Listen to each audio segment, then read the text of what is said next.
Competency based series के continuation में again एक क्वेश्चन देख रहे हैं आप, आपके सामने स्क्रीन पर शो हो रहा है।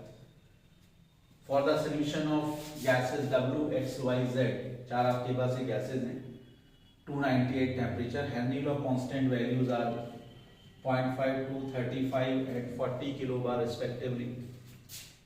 और आपको ये देखना है चार आपके पास ग्राफिकल प्रेजेंटेशन हैं, तो करेक्ट इसमें से कौन सा प्रेजेंटेशन आपको सही लग रहा है, कौन सा सही है।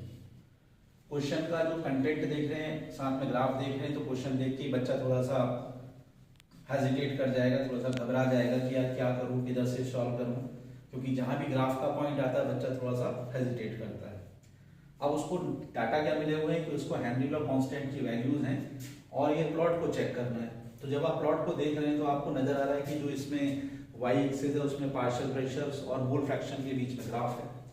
लॉ कौन सा है? Henry law. तो अगर आप क्वेश्चन पे बेस पर थीम पर जा रहे हैं तो आपको सबसे पहले सोचना है कि भैया हेनरी लॉ कहता क्या है।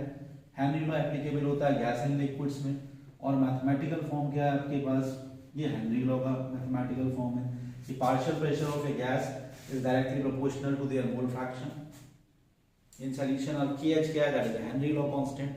तो ये जो पार्शियल प्रेशर है गैस का, वो गैस के मोल फ्रैक्शन पर डिपेंड कर रहा है, KH वैल्यू पर भी डिपेंड कर रहा है, आप देख रहे हैं। अब आपने यहाँ पर जब ग्राफ को रिप्रेजेंटेशन देखा तो यहाँ पर है पार्शियल प्रेशर और ये मोल फ्रैक्शन ऑफ वाटर में प्लॉट किया गया है। सबसे इंपॉर्टेंट चीज है जो यहाँ देखने की है कि ये है मोल फ्रैक्शन ऑफ वाटर, गैस का मोल फ्रैक्शन नहीं है। तो अब आप क्या सोच करेंगे? अब आपने कहा भाई जब हम यहाँ पर ग्राफ में देख रहे हैं कि जैसे जैसे मोल फ्रैक्शन बढ़ रहा है किसका? वाटर का।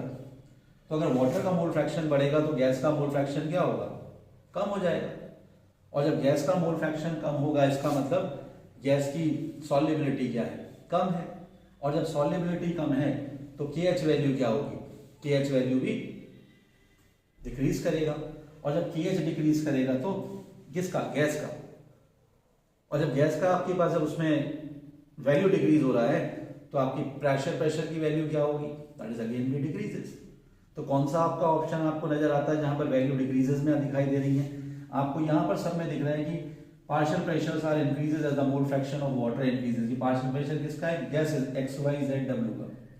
इस नंबर थर्ड में आप देख रहे हो कि मोल फ्रैक्शन जो है आपके पास वाटर का इंक्रीज कर रहा है, तो मोल फ्रैक्शन गैस का क्या हो जाएगा? मोल फ्रैक्शन कम हो जाएगा। मोल फ्रैक्शन कम हो जाएगा तो आपके पास जो वैल्यू है KH और प्रेशर क्या होगा? एक दूसरे के डायरेक्टली रिलेटेड है। तो प्रेशर की वैल्यू भी क्या आ रही है? That is now decreases. तो इसी कर्व में आपको दिखाई दे रहा है कि सारे जो प्रेशर्स हैं now they are continuously in decreasing side, and that's why this is the correct option.